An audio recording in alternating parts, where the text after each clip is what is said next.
Well, unfortunately, the video file for my reaction was corrupted, so instead of a reaction video to Pokemon Scarlet and Pokemon Violet, here are some initial thoughts that I have for these newly announced Pokemon games. I am very surprised at the fact that these games are coming out in 2022, supposedly, which is just insane if you think about the turnaround that we will have 3 Pokemon games in the span of a year.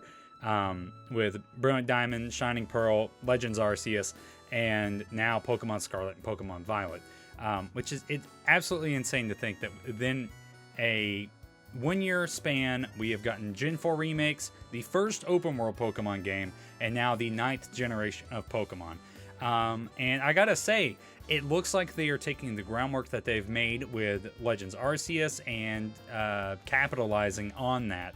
I'm assuming this is open world. We don't know for sure. It feels like it's going to lean that direction, but it very well could be like Arceus, where it is sectioned off and you have to maybe go through certain hubs in order to get to the next areas. But yeah, just visually, it looks like a huge improvement over Arceus in a lot of different ways. Texture-wise, I think it's looking a lot better. It seems more full. I mean, the fact that we're getting like, you know, actual towns and bustling cities and stuff like that compared to, you know, just Jubilife Village and then just the open expanse of the Wild Hisui region is really exciting, because I feel like that is one thing that I would have loved to have seen more in Arceus, was more settlements instead of just Jubilife Village. It is very apparent to me that Legends Arceus was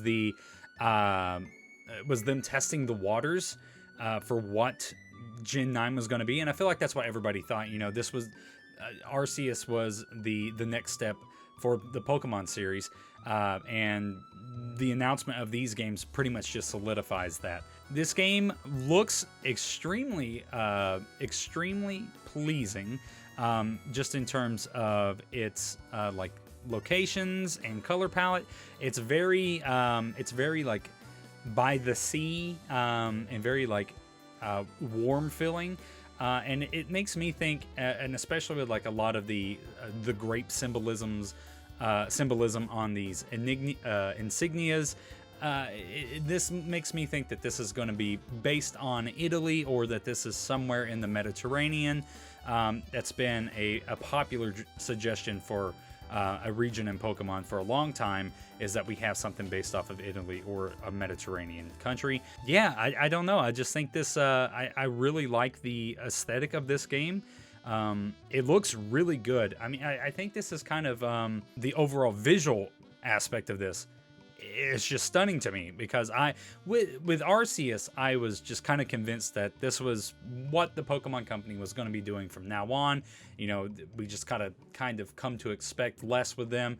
And I'm not going to say that this looks perfect, because there is some areas in here where there's some textures that look as bad as Arceus, but generally speaking, it's more lush, and there's just a greater variety of things going on with the textures and with the color palette, and I like it a lot. I think it looks really good. I think the structures and the buildings look really great. I think this is a very good looking game, and especially comparing that to Arceus.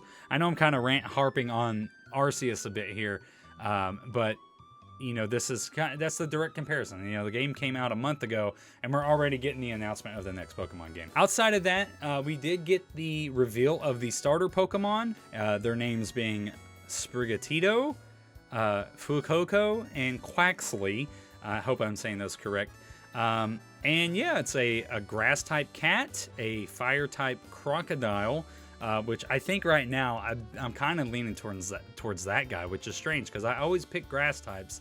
And grass types are always my favorite. But this guy, this cute little crocodile guy, I like him a lot. I don't know why.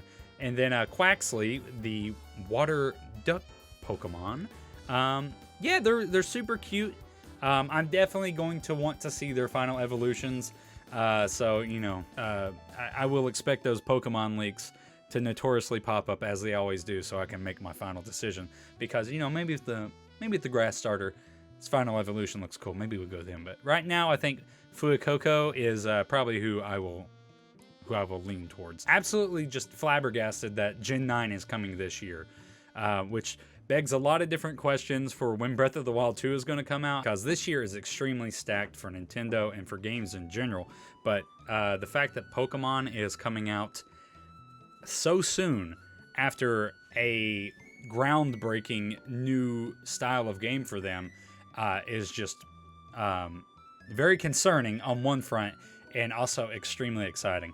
I hope that this game is been in the development for a good long while, and that Arceus was maybe developed alongside this game, and you know, they learn a lot from what happened with Arceus going into this game. Because the last thing I want is another rushed Pokemon game that could have taken a lot more time to be developed and be fleshed out, and just to be pushed early just to generate sales. Will that happen? I don't know. I mean, that's been the case with Pokemon here as of late. But yeah, man, Generation 9, 3 years after Sword and Shield, here we are. Seems to be the turnaround now. From Gen 7 to Gen 8 was 3 years. From Gen 8 to Gen 9 is 3 years. So yeah, very exciting. Pokemon Scarlet and Pokemon Violet. Very interested to see more on this. Obviously, we'll probably hear more during E3, but as it stands right now, I am very excited for these games. They look great. I think they have a ton of potential, and as someone who has thoroughly been enjoying Pokemon Legends Arceus, the open world kind of free-flowing gameplay style that game has in a traditional structured Pokemon game is very appealing to me, and I am super excited. But let me know what you guys think. Who are you going to pick for your starter Pokemon? Are you going to pick Sprigatito, Foecoco, or Quaxly? Let me know down below in the comments section. And yeah, that's going to do it for my initial thoughts, guys. Once again, sorry the reaction video got corrupted. But yeah, these are more or less just kind of similar thoughts that I had to it. Overwhelmingly excited for the most part.